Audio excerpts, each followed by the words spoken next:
In China's EV industry, three companies are frequently referred to as the golden unicorns: NIO, XPeng, and Li Auto. These three have drawn massive attention both domestically and internationally as the rising stars of China's EV market. If you've been following the EV space, you'll already know about these opinions about these companies, and they can be polarizing, particularly when it comes to NIO, which has drawn both diehard fans and vocal critics. For those who have followed our commentary before, you'll know we've expressed some skepticism about NIO in the past. But we're not here to rehash those views today, because no matter what we say about NIO, we inevitably get slammed by some of you who are passionate supporters. And hey, we get it. Fans are going to defend their brand. That's what part of makes this industry so interesting. But today, that topic is much bigger than any individual opinion. Recent insights from top Chinese automotive industry analysts paint a grim picture for all three unicorns: NIO, XPeng, and Li Auto. The consensus: the likelihood of these three companies surviving independently in the next 3 years is virtually zero. Not slim, not unlikely, zero. This comes not just from fringe commentary, but from credible voices in China's auto sector.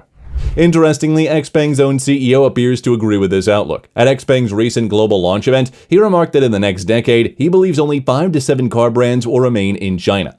Let's put that into context. There are currently over 100 EV brands operating in China. That suggests we're looking at a massive shakeout, a consolidation wave that could see 90 or more brands disappear through bankruptcy or more.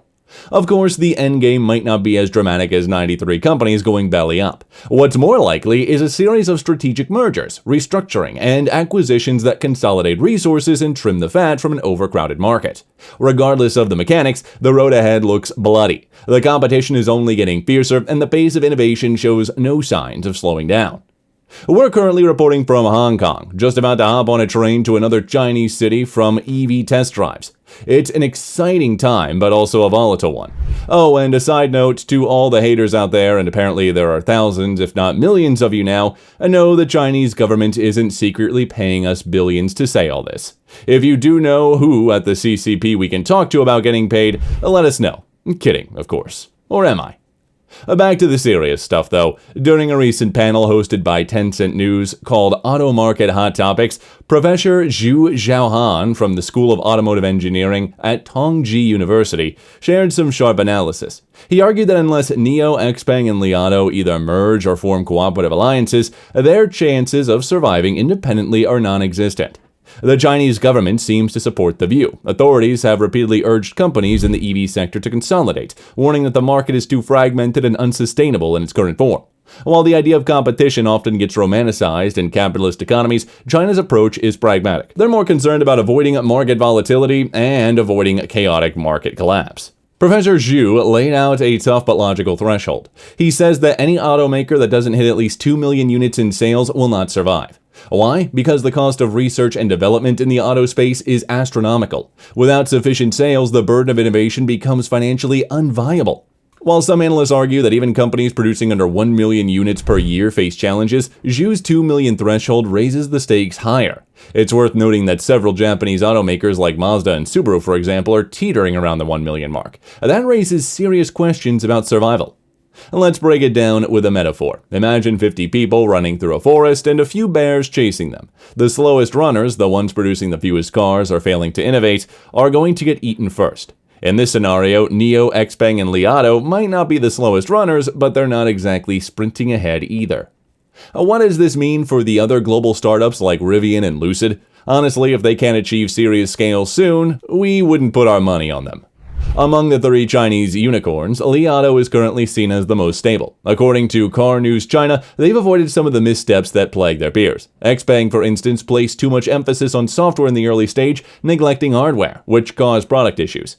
However, the company seems to be turning things around with the recent hiring of Wang Fengying, former CEO of Great Wall Motors.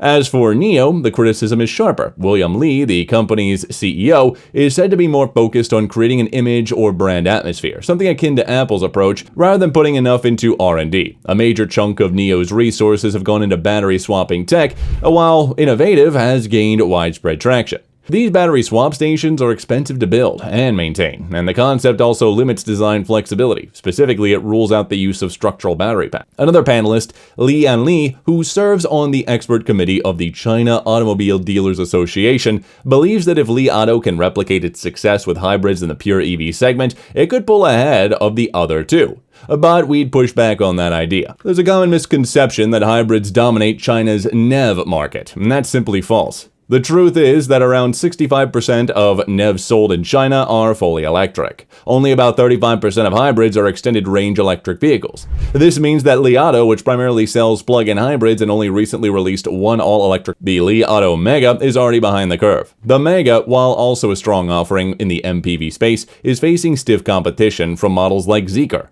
It's a small market segment, and Mega hasn't performed as well as hoped. So for Li Auto to remain relevant, it must pivot hard toward full electrification, something that's easier said than done.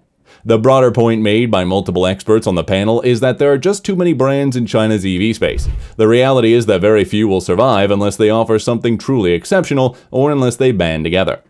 When you consider giants like BYD dominating on cost and Tesla owning the global prestige and resale value game, smaller brands are facing an uphill battle. But the future isn't entirely bleak. There are wildcards that could soon change the game. Robotics, autonomous driving, and the AI-driven manufacturing process could drastically reduce production cost. If a company like XPeng can automate a large portion of its manufacturing, it could survive with smaller sale volumes and still remain profitable. That's a big if, though. Another analyst, Yuan Ran, pointed out that if the survival threshold really is 2 million units per year, and if China's total EV market stabilizes around 20 million units annually, then only 10 major players can exist long-term. XPeng CEO seems even more pessimistic, expecting only 5 to 7 survivors.